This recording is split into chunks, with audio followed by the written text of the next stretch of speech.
আমাদের একটি কথা, সেটা হলো 9 তারিখ থেকে, জানুয়ারি 9 তারিখ থেকে যে বর্ধিত সম্পূরক শুল্ক 10% বৃদ্ধি করা হয়েছে, বর্ধিত করা হয়েছে। এই বর্ধিত 10% আমরা এখন এটা বরদাস্ত করতে পারতেছি না, আমরা এটা বইতে পারতেছি না, এই ট্যাক্স আমরা দিতে পারতেছি না। আমাদের ফলের বিক্রি অর্ধেকে নেমে এসছে। আমরা যে ফলগুলো আমদানি করি ভোক্তার জন্য, ভোক্তার যে মানে এই ক্রয় ক্ষমতা, এটা ক্রয় ক্ষমতার বাইরে চলে গেছে, আমাদের ফল বিক্রি হচ্ছে না। এই কারণে আমরা প্রতিটি এই কন্টেনারে 3 থেকে 5 লক্ষ টাকা আমাদের লস হচ্ছে। এখন এটা কিন্তু 9 তারিখেতে আমরা লস দিয়ে আসছি। এখন দেখতেছি আমরা এনবিআরের সাথে, এনবিআরের চেয়ারম্যানের সাথে, মেম্বারদের সাথে আমরা আলাপ আলোচনা করেছি, তাদের সাথে কথা বলেছি, তাদেরকে বুঝিয়েছি যে এই বোঝাটা আমরা বইতে পারতেছি না।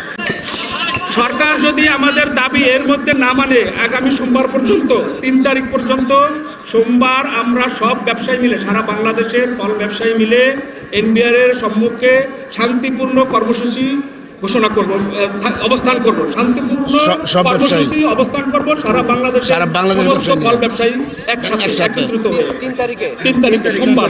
ফল, শিশু খাদ্য, রোগীদের খাদ্য এবং আমাদের স্বাস্থ্য সেবা রক্ষার্থে ফলকে আমাদের ভোগ করতে হয়। সেই জিনিস কিভাবে আপনার বিলাসী পণ্য হতে পারে, তাই না? এটাকে বিলাসী পণ্য করে সরকার তার মন মর্জি মতো ট্যাক্স আরোপ করতেছে এবং এই আমাদের ব্যবসাকে শুধু এই 10%-এর জন্যই না, আমাদের ব্যবসাকে একটা ধ্বংসের পর্যায়ে নিয়ে গেছে।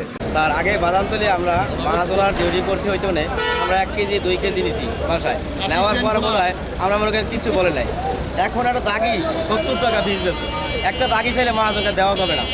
এখন আর আমাকে খাওয়ার কোনো তৌফিক নাই। একটা রিক্সা চালক কন, একটা কামলা কন, কোনো খাওয়ার আগো ভাগ্যে জোরে না।